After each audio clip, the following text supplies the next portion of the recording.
Victor Bray, 225 miles per hour. So far.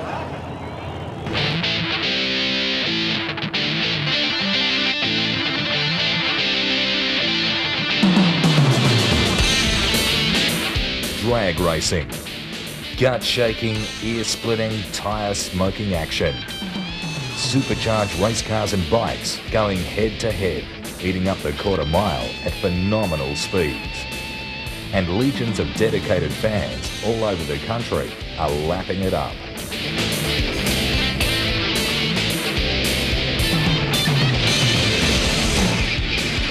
Drag racing is Australia's fastest growing motorsport, and one of its most successful sons is Victor Bray. For 20 years, Victor's been thrilling crowds with his own brand of boots and all racing. Victor Bray, Rough Diamond, Burnout King, and just lately, the fastest and quickest top door slammer in the world.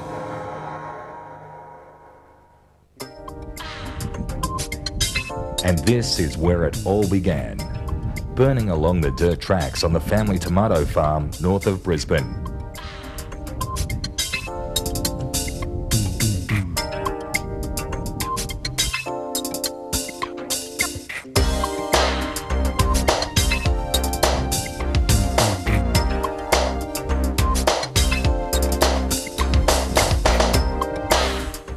I was one of the many. There's an FJ Holden, this one. Got a heap of these around the paddock, FJs, FXs, FCs, FEs, HRs, you name it. A couple of old Chevys thrown in, a couple of old Ford Prefects, they're laying all over the place. My dad told me to clean them up about 20 years ago, so I'm just letting them all rust away.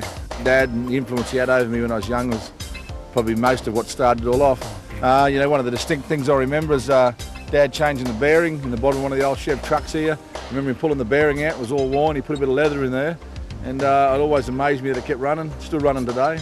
And and then he bought me an old Ford Prefect for $30 when I was a young fella, about 12. And I started driving around and it actually stopped going. I thought that was the end of it, like the cars were broken. Once they stopped, they had a burnout valve and he showed me how to pull the head off it.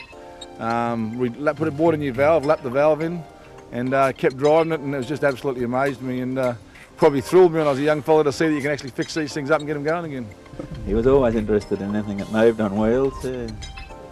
I think being on a farm that lots of things are mechanical things, he always was interested, yeah. We encouraged him. Being a young fella, I bought myself a 1975, I think it was, Holden Sandman panel. That was my first V8 and proceeded to do as much damage to gearbox and transmission as I could over the next couple of years. We had the normal misgivings, any mother and father.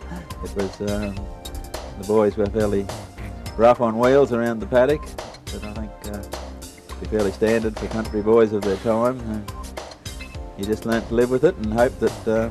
we lost a few fences, didn't we? We started racing around the streets a little bit in them days. It was a lot different nowadays, and what we'd do a good weekend away from me and Marie was to, even the kids when after they'd been born, was to jump in the Chevy, shoot off up the road and find a country town somewhere with some local rev heads and go out and do a bit of racing, sit around, have a couple of drinks and piss off back home again. The 57 used to be undercoat grey. There used to be 3 miles of dirt road down here to get down to the farm, and the problem was getting down here. So, good paint jobs and that, and they didn't really interest me that much anyway, so I just had undercoat grey. And what happened was I was down there and I had a bit of a run-in with the hierarchy at Surfers Paradise Raceway that said I had to repaint the vehicle. They couldn't allow to race cars in undercoat because of a cosmetic policy or something that they had, so I turned up the next meeting in flat black and had a bit of an impact. People loved it, I liked it, so it sort of stuck for a while, I suppose. He was a bit different, Victor. He sort of stood out from the crowd. He was a bit of a cult figure even then. He was this cowboy farmer sort of thing, and he had a bit of a following even when it was nitrous. But his following really started to blossom when he became part of the Wild Bunch. It went from there, and he went from the small block to the Hemi and so on, and that's how it all worked.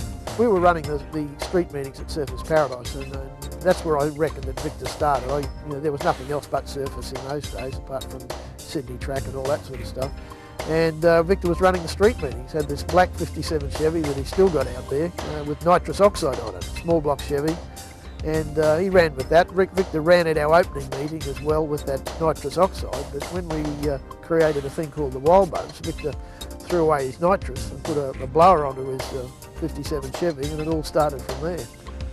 Wild Bunch was dial your own racing, and it sort of started off 10 years ago at Willowbank. Was the first time I ever drove a wild blown supercharged car, and that was I ran that I was running nitrous oxide a lot of years before that. But at the first round, I put an engine out of Graham Easton's old dragster in the old black Chevy down the back here, and we went out there. I'm thinking to myself, oh, this thing's got some serious power, and in them days it did have, and that was sort of the start of the Wild Bunch. The Wild Bunch was a lot of guys that were, I suppose, on the wild end of drag racing in sedans. I mean, there's the Cole Dunns, the John Paynes, they were just all there, and it was an exciting, the Jack Brothers, I could rattle on and on. There's a lot of us. And we used to cruise around the country, and the crowd used to love us. In them days, the cars running 9s and 8s, and it was the Wild Bunch. That's what it was all about, We just cruised around. It was a lot of fun. We used to go to Summer Nats, and you'd sort of be seen as that there. A bit of a name sort of stuck, and it was good. And I suppose that's where all our reputations were made. Well, Victor actually ran at one of the first races here in Eastern Creek in 1991. That was with his original black Chevy. It was a very awful car, but he was very popular in those days. The black Chev was rough and tough, and that's what Victor was about. And the crowd have always taken to him. And on the first events that were here, he was spectacular, and nothing's changed. That day, the day that I remember most about all my racing in my whole life was the day that I sort of said to myself, hang on a minute, you can do this. You're actually out there racing this car. You're racing against these guys that you thought were gurus 5 years ago, and you're beating them, and you tune the cars up better than them, and you can actually do it. So while you can do it, you might as well keep doing it. What began as tinkering with engines and electronics in this old shed has developed into something a little more serious. Today, with racing commitments all over the country, the Victor Bray Roadshow is a large, world-class operation, and it's definitely no longer a one-man band. For starters, the entire Bray family is right there by his side.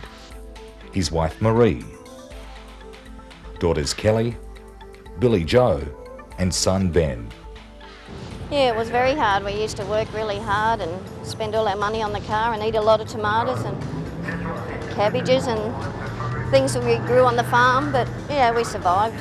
We went without a lot of things, but it was good fun doing it and struggling. It's a lot easier now.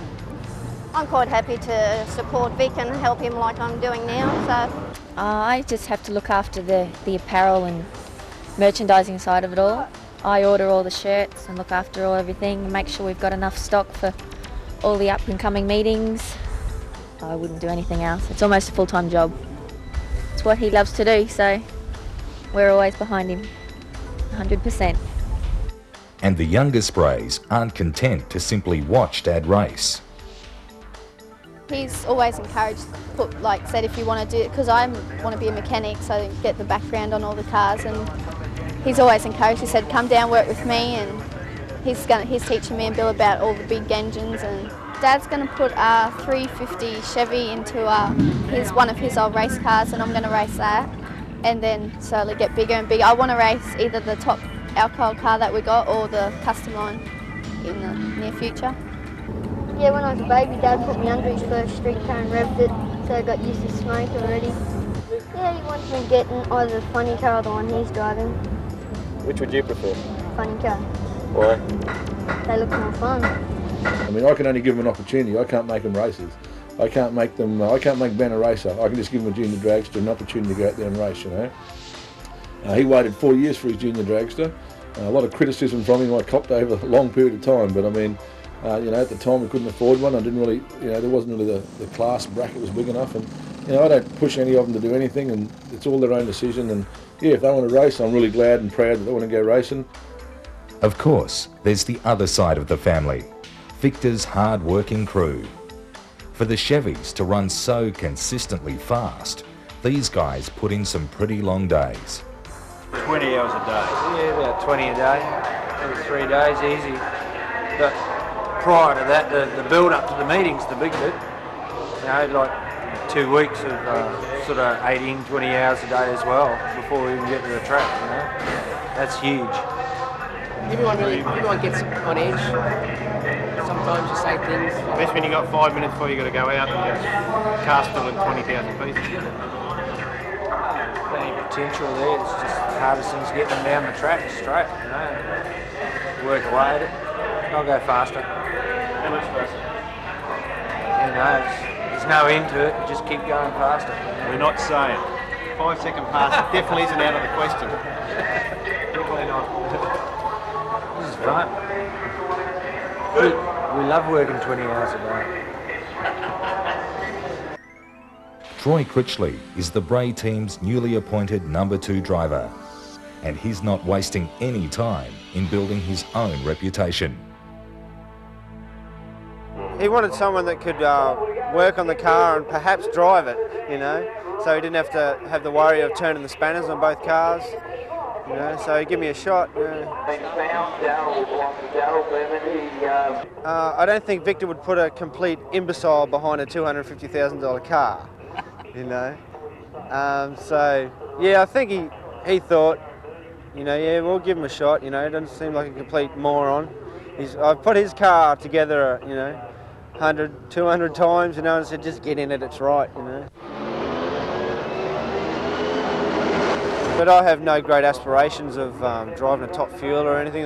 The door slammers are cool, you know, they're fast, they're fun, it's a good class, everybody loves it. You can peel out a good burnout in them.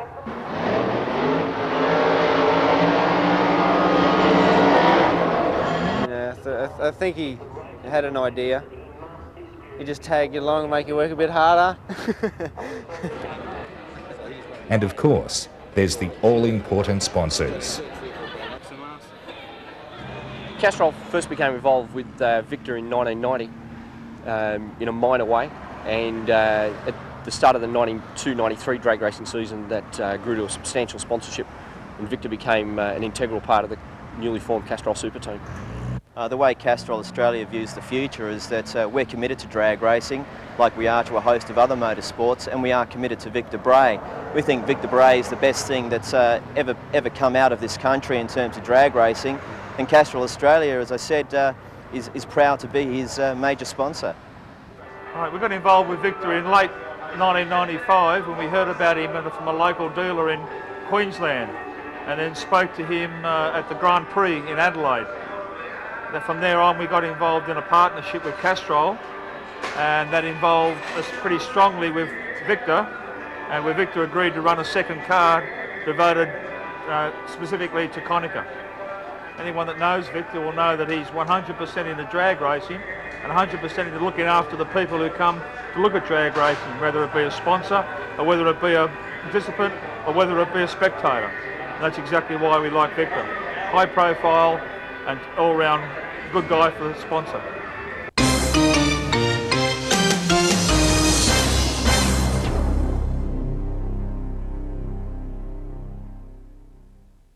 Okay, here we are at Eastern Creek Raceway. We've our staging lanes over the side here, our start-up area at the back here, and here we have the first part of the drag strip that the car sees under actual racing conditions. It's what they call a burnout pad. It's actually a piece of concrete, and they use concrete because it's going to have a lot of tyres and stuff spun on it. It's actually a slightly dished area, and it holds a little bit of water, holds a thin film of water. The reason the water is in the burnout pads at all drag strips is because the clutches in all these race cars, drag cars, are made to stop the tyres from spinning. So what we have to do is, and they stop the tyres from spinning at low speeds, and when they get further down the track, they lock up. And the lock up still gives them the top end mile an hour. And the reason they slip them down the low is to give them the traction. So what they have to have is some water to get the engine revs up to high speeds for the burnout to get the tyres hot. So therefore we have the water at the racetrack. A lot of people think the water at the racetrack is for entirely different reasons, but it's actually there to override the clutch part of the car and the traction part of the car, the gear ratios and the way they're set up in drag racing for quick ETs. So they have to bring them into the water, bring the revs up, then it's overridden the sliding part of the clutch, and will then smoke the tyres as long as you want to hold it there. So we come rolling into the water. You'll see most of the blown alcohol cars and the nitro cars will actually roll through the water and they'll wet the tyres in the water, and the burnout won't actually start until they've rolled out of the water. And you'll see someone standing there dropping their hand beside the car, one of the crew, so that they're actually nearly a whole tyre roll out of the water before they hit it. So what that does is, if you did your burnout in the water pad every single time, you would always have inconsistencies in the amount of water on the tyres. But if you wet all the tyres and then let them roll one whole revolution onto dry ground, then they're exactly, every time you come and race, they're just wet tyres. And then you can do your burnout, and it's easy for throttle response then to get the down track movement. There's two ways, there's two things about doing big or small burnouts and the size of the burnouts. The first one is that if it's a hot day and you don't really want to do a big burnout because there's a certain amount of heat you want in the tyres, and if half or 3/4 of it's already in the tyre, you don't need to be putting more into the tyre. But on a cold night, you can barely get the tyres hot enough. The tyre manufacturers recommend 150 degrees for 5 seconds. So, I mean, that's, 5 second burnout is a fairly long burnout. 150 degrees is pretty hot, so you do need a fair burnout. On cold nights, that would obviously be extended, and on hot days, it'd obviously become less. That's one of the reasons for doing big burnouts, and the other reason is that it's a hell of a lot of fun. So that's it.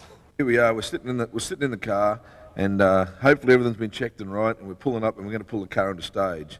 So I activate the computer, and that means that when the car moves off, it actually has to move, one of the sensors has to move past a magnet, and that activates and starts recording data. And we're pulling into stage. At this stage, I'm about 12 inches away from the lights at the pre-stage light beam. So we're pulling into the beam, and I've got to apply some pressure. I push the brake pedal down until I get about 800 pound on the brake gauge on the dash here, and I hold the button on. That holds 800 pound in the front brake cylinders, gives the car some rolling resistance so it doesn't pull through the light with the drag of the clutch. At this stage, you'll just check around, make sure the fuel's on, everything's all right, everything looks all right, it's out of gear, and everything's sort of happening. You've got oil pressure and stuff, and then you'll bring the revs up. So you're holding on the steering wheel, and you've got your finger on the button, holding the car, and you'll bring the revs up to what you think you want to leave on that run. As soon as both lights come on, obviously, you both stage, the starter gives a reasonable amount of time, supposedly it's supposed to give a reasonable amount of time, and then you just drop the clutch. So when you drop the clutch, just take your finger off this button, and that releases the front brakes, and the car's launched. Usually when I'm taking off, I've got one hand over here, over the top of the first to second shift, and I've got one hand on the steering wheel with my finger on the button. So then you drop the clutch, and you're out of there. You left the start line, you're roaring down the track, and then you wait till I've got a shift light up here in front of me. As soon as the shift light flashes, I have to shift into second gear. So we've left the finger off the button, we've left the start line, we've shifted into second gear, and we're hammering again. At this stage here, this button on the dashboard, I have another button here on the steering wheel, and that other button does the fuel system. So if I feel that the car could use a bit more power, I can just press the button, and it releases another solenoid that lets a little bit of fuel run back to the engine, actually leans the motor out. It's called a manual lean out, and it's sort of driver judgment sort of thing, is whether you want it or not. So you got to sort of press that. Most of the time, low in the gear I won't press it, and high in the gear I will press it, and then you shift into third gear, right? So then when the shift light comes on, and you shift into top gear. So now you're in top gear, and you're travelling down the track again. And mind you, while you're doing all this sort of stuff, you have to also be driving the car. It's a good thing to drive the car as well, while you're doing all the rest of the stuff. So we travelling down the track, hitting top gear, and this stage we're getting close to the finish line, and we want to sort of get down there, and the parachutes have to be out before we get to the end of the track. So when we get to about 1,200 feet, 1,300 feet, right at the very end of the track, you want to pull the parachute, and the chute should be starting to come out. When the chute comes out, as you go through the traps and the chutes are out and deployed, that's a bit of a time to be concerned, because I mean you come through the finish line, you're doing 220 plus mile an hour, whatever, and the parachute's out, and you sort of they haven't come on yet, they haven't come out yet. Hang on, they're not out yet. We're cool, But it's always a good feeling when the chutes come out and the car pulls up down the other end of the track, and you get out, and then you sort of look at it and see how fast did it go. Yeah, here we have the staging area. This is the pre-stage area where you'll see the crews walk up to the vehicles, and they'll just check the back tyres maybe. You might see some correspondence between the driver and the crew around the car, and on the top fuel cars and stuff, you'll see them walk in and turn things on and fuel pumps on and stuff inside the engines. It's actually the last area any of the crew are allowed to touch the vehicle, and they must then all walk away from the car as the car comes into stage. The staging means, if you see the three lights over here, you've actually got the two that are sitting close together, and then one a little bit further away. The first one that you come to as your stage is actually what they call a pre-stage light, which lights the very top light on the Christmas tree. That tells us in the car, the driver, that you're actually 9 inches away from the actual staging beam that matters. So you watch the pre-stage light come on, and that's when you apply the brake. You'll hear the revs come up on the cars, and that's when it's on. The race is about to happen, and you're in the hands of the starter at that stage, but you're not in the hands of the Christmas tree. As soon as the second stage light comes on, which we call the full stage light, that's when the car rolls forward and lights the second beam up. When both of those lights are on in each lane, that's when the race has begun. The starter then, it's up to him to hit the button and send the cars down the racetrack. You'll see some duels on the start line here. They come in, one guy might pull the pre-stage light on, and the other guy might know that fella's having a problem holding the car there. So what he'll do, he'll just sit there and fox. You've got 20 seconds. As soon as 20 seconds lapses, you have to be into that beam, or the starter just flicks the red light on in your lane, and the other car can just go down the track for an easy win. So you've got 20 seconds, so all the fooling around the start line that we try and all keep away from, but does happen from time to time, is all over in 20 seconds, just the way it has to be. I mean, there has to be limits to what that sort of thing can go on. And then the third light you see in the line over here, that's actually the red light. That's what the timing lights in drag racing, the actual timers don't start until you break that third beam. But if you break that, they don't start when the green light comes on. That's a very misinformation in drag racing. You have to be at that. The third light beam is what actually starts the timers. Therefore, the distance that it takes from when the green light comes on to when the driver breaks that third beam there, that's what you call the reaction time of the driver. And what they do, so you can go under and over, they call it 0.4 is actually 0. So if you hit that green light exactly 1/1000th of a second as the green light comes on, so you're exactly perfect, you'll get what they call a 0.400 reaction time, which is perfect. You will see one or two a meeting. The times that I've done them over the years, I just call them red lights that I didn't quite work out. You know, they just red lights that I stuffed up, I suppose. But when you consider that in a race meeting between the top qualifier, that's number 1 qualifier and the number 8 qualifier, there might only be 0.2 of a second. Okay, now on the Christmas tree, as I said before, there's 0.4 of a second between each light. So the lights at the start line usually dominate completely who wins the race. This area here from the start line to the 60-foot mark as we drive past the Christmas tree is an absolutely critical situation in drag racing. Like I was saying before, there's 0.2 of a second is really important, and what we call our 60-foot times, which is the time you leave the start line to the first set of timers that you drive past on the racetrack that the front lights break. My car's done it in 0.992 of a second, and that is the quickest door slammer in the world. Some door slammers do it in 1.2, so there's a whole 1/10 of a second to be gained just in this 60 feet here. It's all to do with clutch settings, engine leave, and the ability of the car to travel through this distance fast. A lot of guys, just the later style cars, it's been a lot easier not to do the quick 60 foots and to try and put a bit more down out further. You see a lot of the fuel cars nowadays, they'll come out here and they'll do their burnouts and they'll back up, and they 60 foot in 0.8 of a second. 0.86, 0.85, and you'll see those things will come up to the 60-foot mark here, and they are roaring. And it's the clutch dust that you see shooting at the back of the car that is what's let them do that. The clutch systems in the car allow that to happen. There's not a lot of drive given to the vehicle in the first 60 foot, and it sort of allows the tyres nearly to roll through this distance. There's so much horsepower there, and even in door slams and stuff, the clutch settings are critical in this area. And like I say, there's a whole 1/10 can be gained here, 1/10 can be lost or gained in this 60 foot as you drive past the Christmas tree. And I can assure you, 0.9 of a second to travel 60 foot is fast in a 57 Chevy. And you know you're doing it, and it's very critical that everything is right there.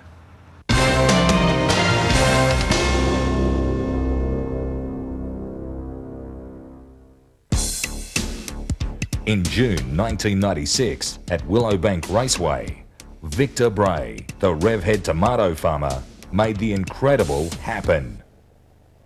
Victor Bray, how fast can he go? Qualified with a 6:45. Norm, you know this car backwards now. What can it run? Oh, I never guess. I think I know, but if I ever said it, it would jinx it. Well, we've seen a 30 from this car before. They weigh 2,700 pounds. They're heavy. It takes a lot of horsepower to run that fast. Chris Tynan is in.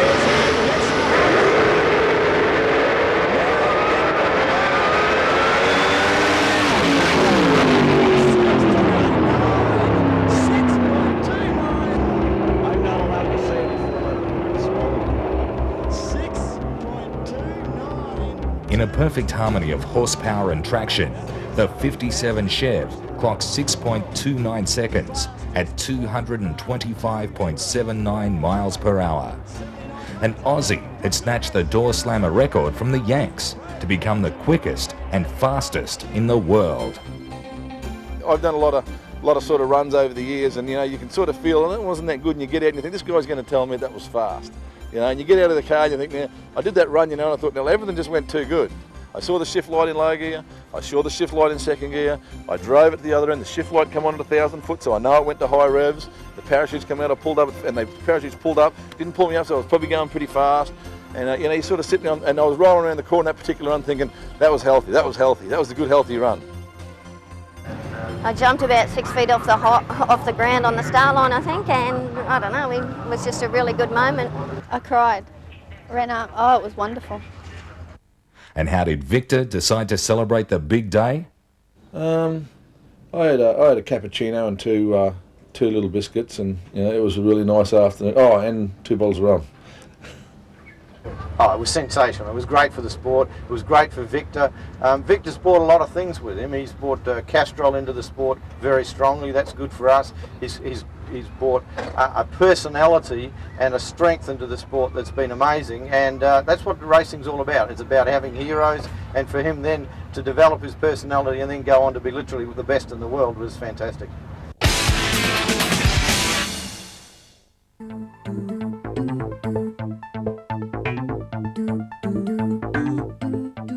So what's life on the road like for a world champion racing team? We go pretty much all over the country, and we go Perth, Adelaide, Melbourne, Sydney, Canberra, Brisbane, up to Mackay, and we've been to Tamworth, and anywhere they've got a racetrack, I've been there. And I'll make sure that I'm not rushing. I'll drive daylight hours and have a look around and try and enjoy myself, and I'll try and make the travelling a part of what I like to do. I mean, we hadn't had a Christmas at home for like 10 years, and all their birthdays have been on the road pretty much, or we haven't been here. And I mean, you do lose a lot of that sort of thing, I suppose. Drag racing is a form of entertainment. I'm probably not the only entertainer in the world that doesn't have Christmas at home, so I mean, it's good. I mean, they want to run Boxing Day at Eastern Creek, I'll be there. I'll run Boxing Day at Eastern Creek. It's a good day to race. Fans want to turn up that day, we'll be down there. Kids don't mind, we're all down there, we'll have Christmas, and it just takes a bit longer for Santa to find us. It's a lot of fun, a lot of the guys, a lot of camaraderie sort of driving around the place, and you get to know a lot of the guys pretty well, and I probably don't go to the racetrack with this burning desire to blow everyone else's doors off, I probably should look at my competitors and probably hate them, but maybe, I don't know, I just don't, I go there and I like to go and have a beer with them, I like to have a talk to them and have a chat to them. If they need some parts, I like to give them the parts, and if they want to have a yarn, if they're in trouble or having some trouble, I like to help them out. Bit of R&D, a bit of R&R, I should start getting R&R and R&D mixed up again. After all, when everything else is said and done, and you're at the racetrack or you're sitting at home in your lounge room, we do all this for fun. This is supposed to be fun. It doesn't have to be a big evil thing where everybody hates each other. And it's definitely a travelling circus, and some of the crew say I'm the biggest clown there, but no, it is. It's pretty enjoyable. It may be fun, but the serious business of racing is never far from anyone's mind. And Victor's competitors are well aware of his reputation. One of the hardest men to beat. But he's fast and he's good. He's a nice guy. Bit of a stirrer, but he's a good, nice guy. The thing about Lucky that gets me going sometimes is, Lucky, there's a big meeting on up down Melbourne, you going? Or there's a big meeting on at Eastern Creek, Lucky, you going? And Lucky will say, no, I'm going fishing that weekend. I'll say, how can you go fishing when there's a race meeting on? And he said, no, well, I enjoy racing, I enjoy fishing. I can't comprehend that. But that's Lucky.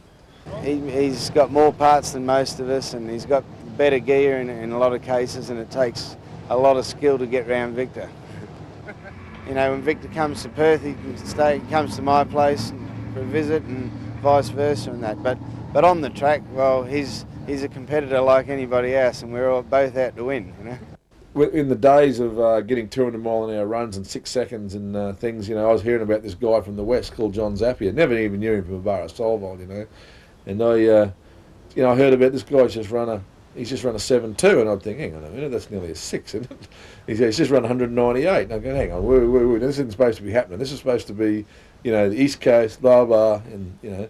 Anyway, you hear John goes this, he does that. Then he ran really fast a couple of times, and, you know, then I sort of got to meet him and got to know who he was and where he was coming from and that. And he's a real die-hard racer.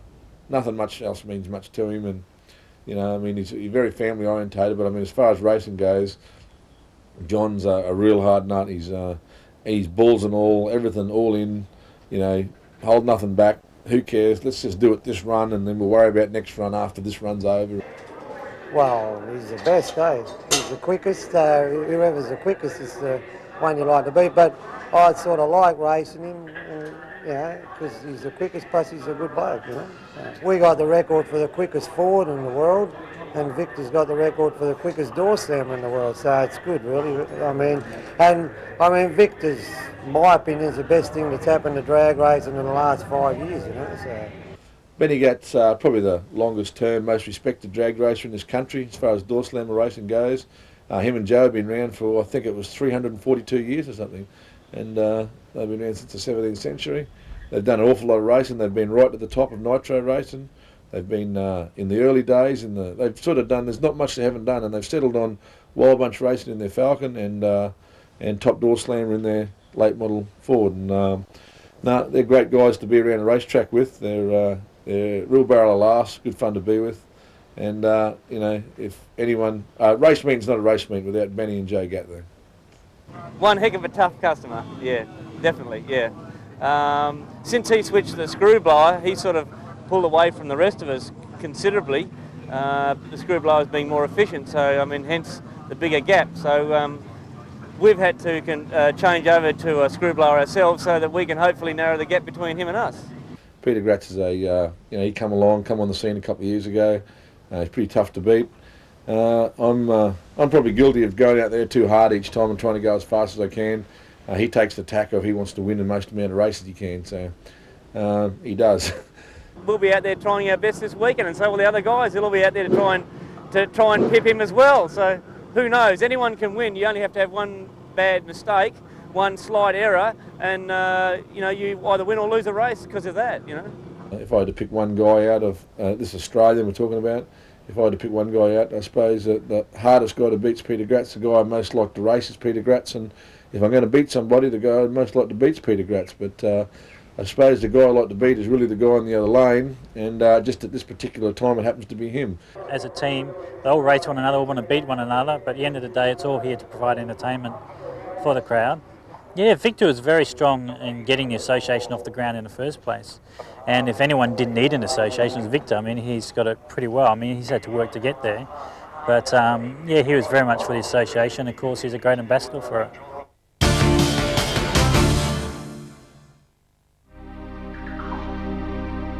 At each meet, the big transporter rolls up at the pits, and another race against the clock begins. Of course, the first job is to put the engines back together.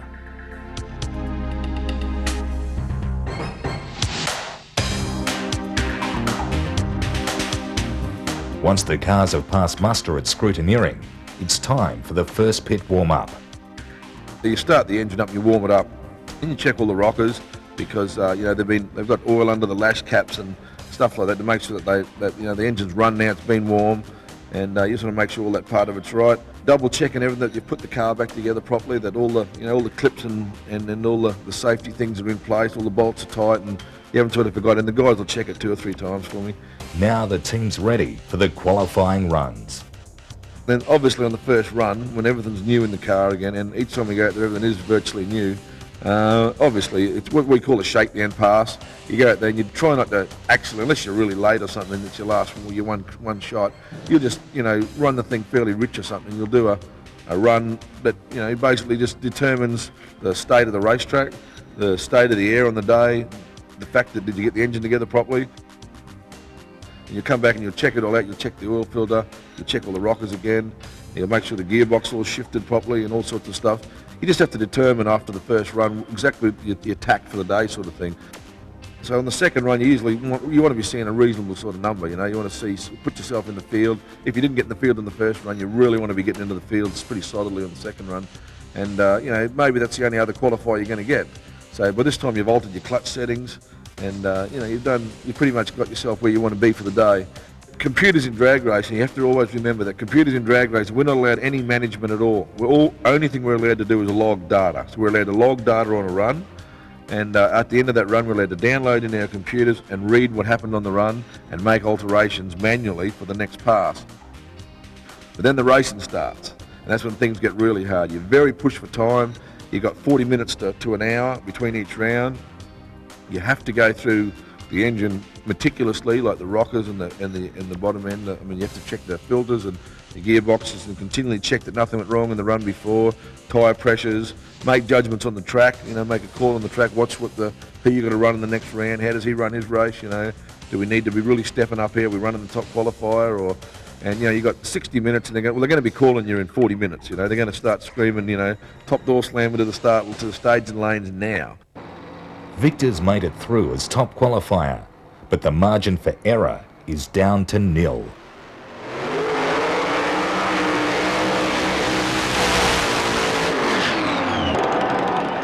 The smallest mistake from here on, and he'll be out of the running.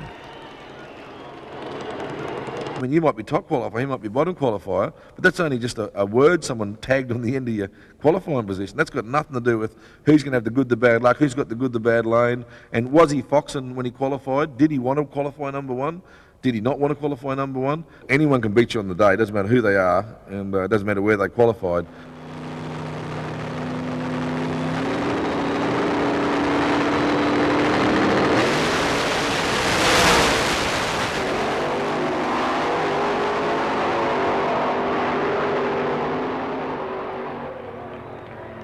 As it turns out, Victor scores a convincing win over Lucky Baleri to make it into the final.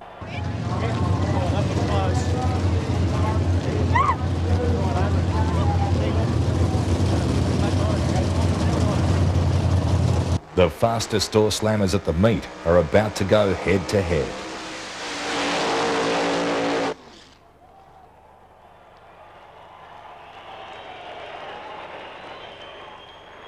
Peter Gratz in the left lane is determined to give the world champ a run for his money. Only a few yards away, Victor's equally fired up to outdo his own record times.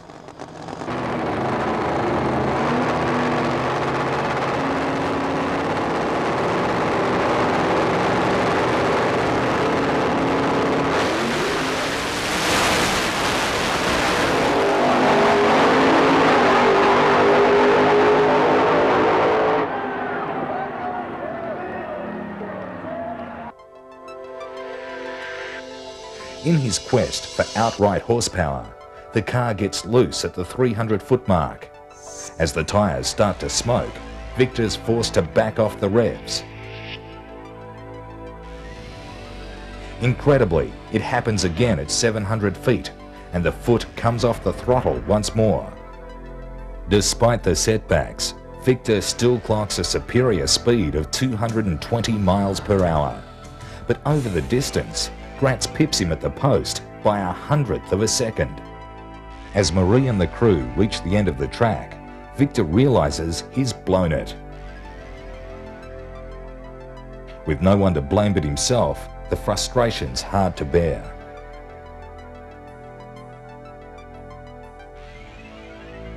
Even champions have their bad days at the office.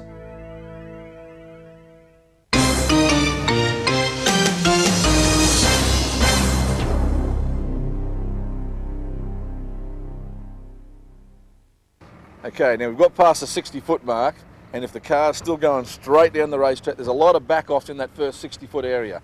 That's the area that, like I say, the handling of the car and the clutch setting's critical. Now we've got past the 60-foot mark. Usually, by now, the car's back stable again, and we're making our way down the racetrack. Okay, now up to 330 feet, there's an awful lot of time can be gained from the 60. If you successfully travel through the 60 and you get to this, by this time you know you're in the car. Like the car, it's on a mission, okay? When they leave the start line, you need to be nearly an octopus sometimes to get it past that 60-foot mark. But by now, it's really marching. You're in low gear, and the engine revs are coming up, and the clutch is locking up, and that thing gets out of there. You know, the camshaft's coming up into its prime, the supercharger's coming up into its prime, and the thing's really, and the traction in this area is absolutely critical. It's probably even more important than the 60-foot area because the clutch, everything's coming together here, and it's going to drive through this next 100 feet or so, and then drive down. This is a really fast time on the racetrack. This is when they're probably on the accelerometers and stuff we have in the vehicle. The start line, it registers higher because you're standing still and then moving. But if you drop the actual instant of taking off, this area here from 60 to about 400 or 500 feet is the quickest acceleration plates on the racetrack. And believe me, it feels that way too. It's the fastest part of the race, probably the most concerning too, because if the car is going to drift off the centre line, the top half of the racetrack, if you look in the middle of the track here, there's actually what we call a groove. It's the dark part in the middle of the racetrack where the majority of the vehicles have been travelling down. And we call that the groove. And it is the most highest traction part of the track. You move one way or the other way out of the groove, and you've got one tyre on sticky, one tyre on slippery. It's really, really dangerous. So in this area, you're trying to keep the car straight. You're trying to stay in the groove, and even if you've got to steer the thing back over there and get it back in there, because that's what determines where you are for the rest of the racetrack. Okay, here we are. We're probably at about 400 feet here, and there's another thing that happens in drag racing that's very, very untidy for the drivers. It's what they call tyre shake. It's a bad mixture of racetrack traction, clutch settings, and tyre pressures. And you'll see a car that tends to smoke, they actually leave a set of dotted lines on the racetrack. Well, between here, from the start line to 400 feet, is about where the cars are going to shake the tyres. We call it rattle the tyres. It's very, very violent inside the car, and it means you just have to back off. There's no driving through it. You know, some guys will, and you might get away with it, but it does damage a lot of the cars, and it happens in this area, this first 400 feet. Here on the racetrack here, we have this track at Eastern Creek has a concrete start line. And the start line finishes right here, and it turns to bitumen. So there's a differentiation in the surface here.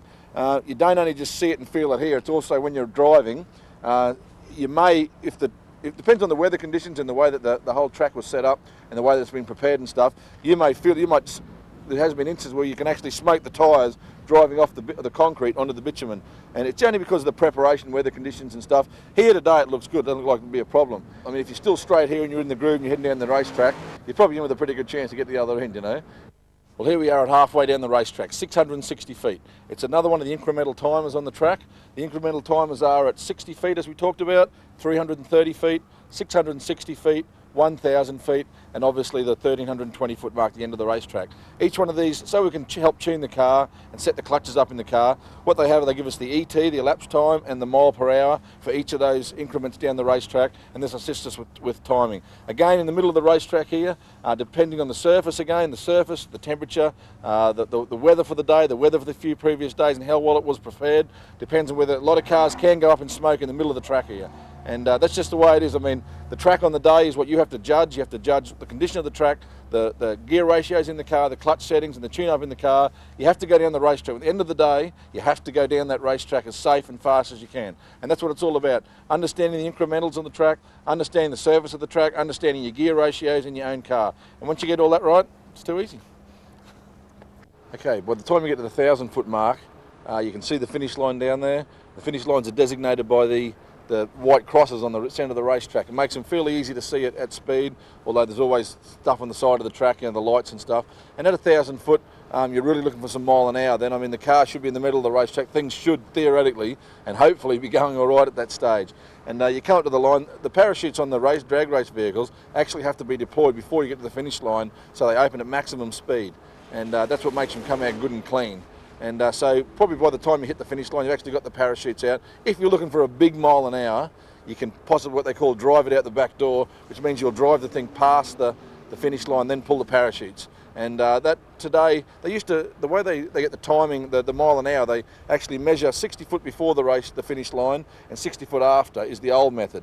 And they used to time the distance used to take to travel over that 120 feet. But nowadays what they do with all the latest technology and the new type of racetracks, and the new type of timing systems, I should say, they've got them over 60 feet. So the finish line is actually the very last light on the racetrack, and they time it from 60 foot before, as you can see here.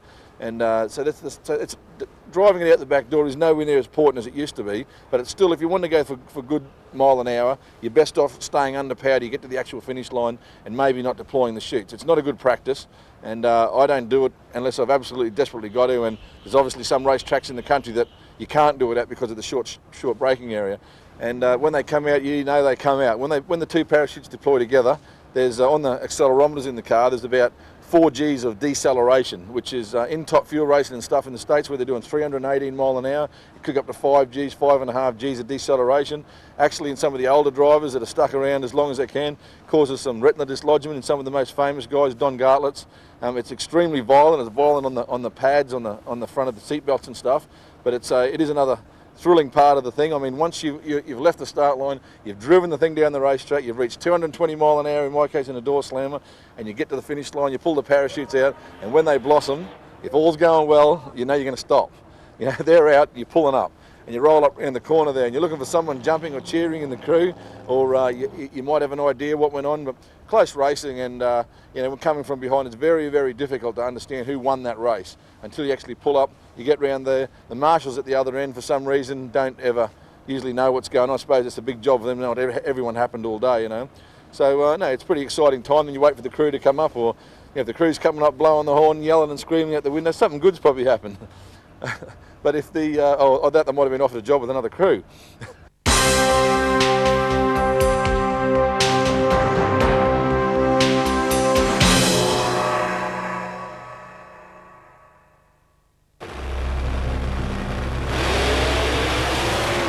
The heart of drag racing is horsepower, and lots of it. While the incredible speeds over the quarter mile are always a thrill to watch, the best drivers are well aware of the dangers involved.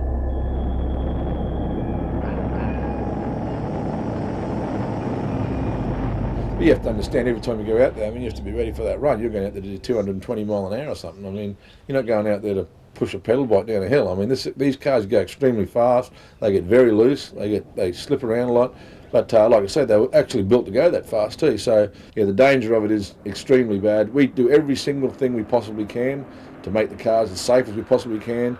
We source all the information anywhere in the world that we can to make these cars as safe as we can. But accidents do happen.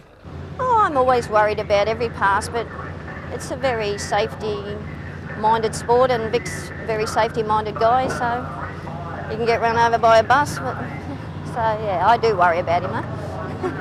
As Victor well knows, there are times you just don't push your luck.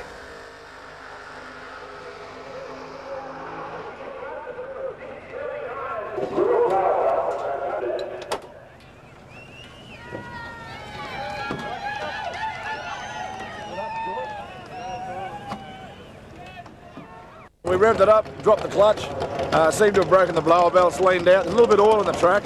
We've broken a transformer, they're actually oil filled.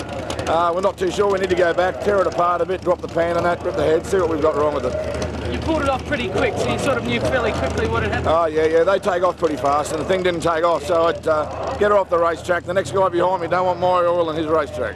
I've had experiences where an oil down's been in the lane before. Like I've just say you've picked the left lane, and the guy before you's oiled the track down, okay? And then in the old days, that was like, you know, like a dead cow carcass on the Ganges, you know, you'd push it off with a stick. You know, you wouldn't go near that lane for a bet.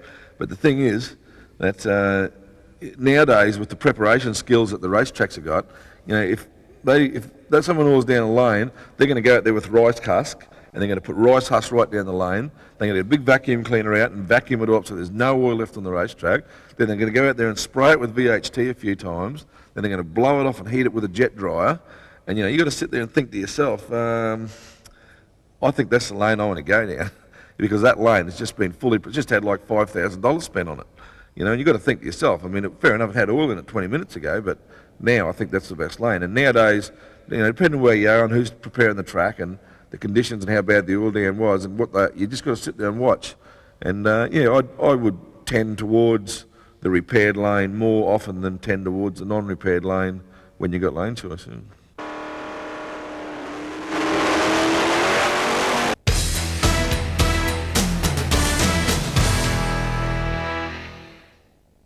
Wherever he goes, Victor seems to be one of the most popular figures at the track.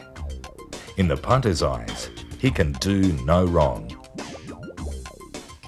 Despite the pressures, he'll still find a moment to say g'day and have a chat. And his fans sure appreciate it. I love the burnouts, all the smoke. Yeah. Oh, the burnouts and that? Yeah, the burnout and the speed. Victor Bray is one of the best racers ever. Yeah. He's a good racer and he doesn't act the fool on the track. Not a show-off. Oh, Victor, he's a good driver. I like his burnouts. They're all good. Oh, you know, he's the fastest door slammer in the world, I believe. He's one of the best. He's the most awesomest racer in Australia, mate. I mean, they love him, the crowd love him. He's great with the media. He's great with the fans. They absolutely love him. You just need to walk around here, little kids in Victor Bray t-shirts. That's what it's about. It's good for us, it's good for them, it's good for the sport, and it's good for Victor, and that's very pleasing for everyone. Victor is the sport's greatest entertainer, and with that comes a magnetism. I mean, people want to get close to the guy, and his greatest asset is the fact that he's so approachable. It doesn't matter whether you're a 5-year-old drag racing fan or whether you're a commentator or a journalist. He's always got the time, he's always got a smile, and he does a great job. He's a marvellous ambassador for the sport. Victor, to a degree these days, really is drag racing. The sport has always been there and enjoyed popularity, but when we saw Eastern Creek, for example, in Sydney, come to fruition after the sport being in exile for about 8 years with the closure of Castlereagh, Victor Bray became an overnight hit with Sydney fans, and then came television, and I had the great fortune of being involved with those early days of drag racing on television. And as a commentator, whenever Victor Bray was involved, you knew something special was going to happen. And the race fans have that sort of anticipation as well, but he is drag racing. Drag racing is a very Americanised sport, and we need to really tailor it to Australian crowds. And yeah, they love to see the door slammers racing. They love to see Top Fuel. You know, Nitro Harley Davidsons are even very, acceptable to them. And I mean, things that people want to see, yeah, you've got to give them to them. That's what they want to see. That's what they come. They're paying good money to come and see entertainment. And we enjoy doing all the racing for sure. It's good fun. But I think people never need to take their eye off the ball. And that's the public are the people, and the fans are the people that matter in this whole equation. And if we want to be successful motorsport people, we want drag racing to be a successful motorsport, we have to accept the fact that the paying public and the fans of drag racing are the people that are the single most important group in the whole of our motorsport.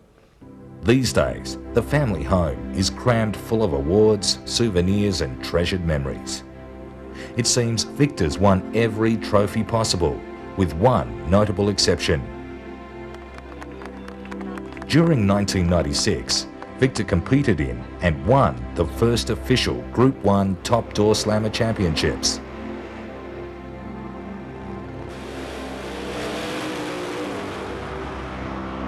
After 20 years of burning rubber at drag strips all over the country, he finally scored his first gold Christmas tree from Andra.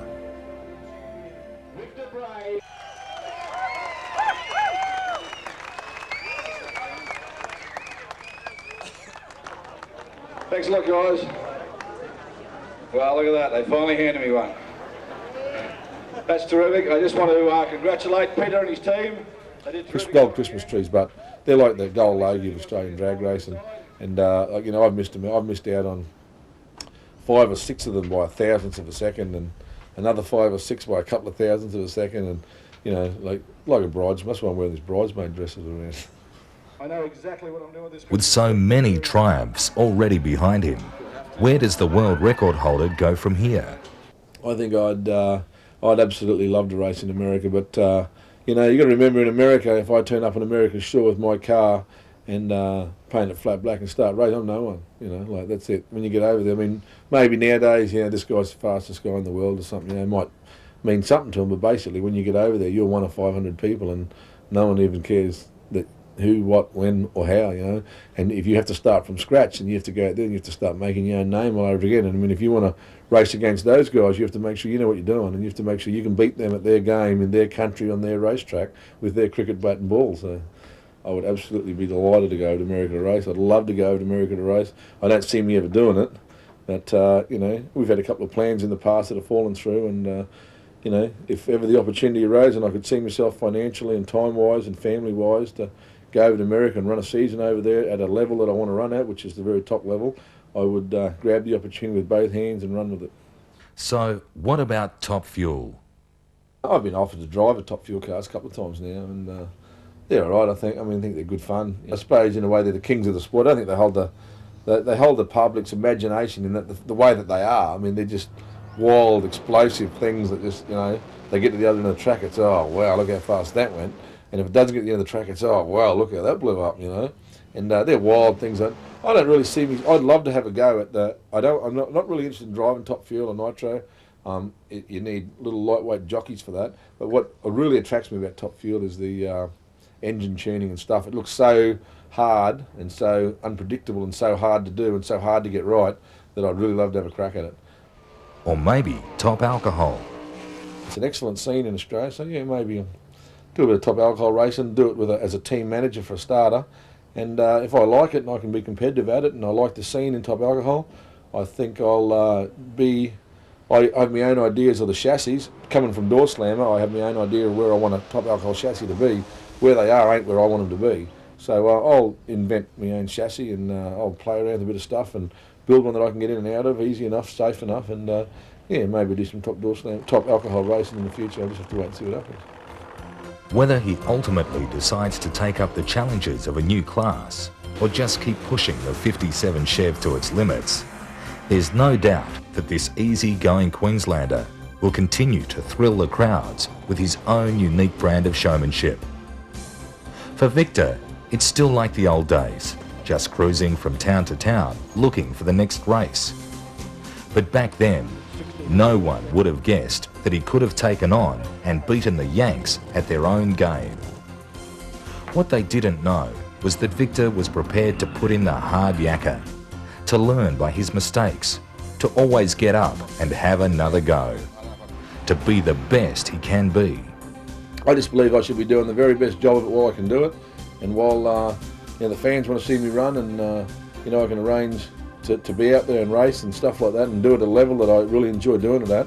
I really want to be out there doing it, and I believe that I should be doing it at that level, and then one day, it'll all be over and I can say that I give it my best shot, and I hate being able to look back on things and say I never did that to the best of my ability.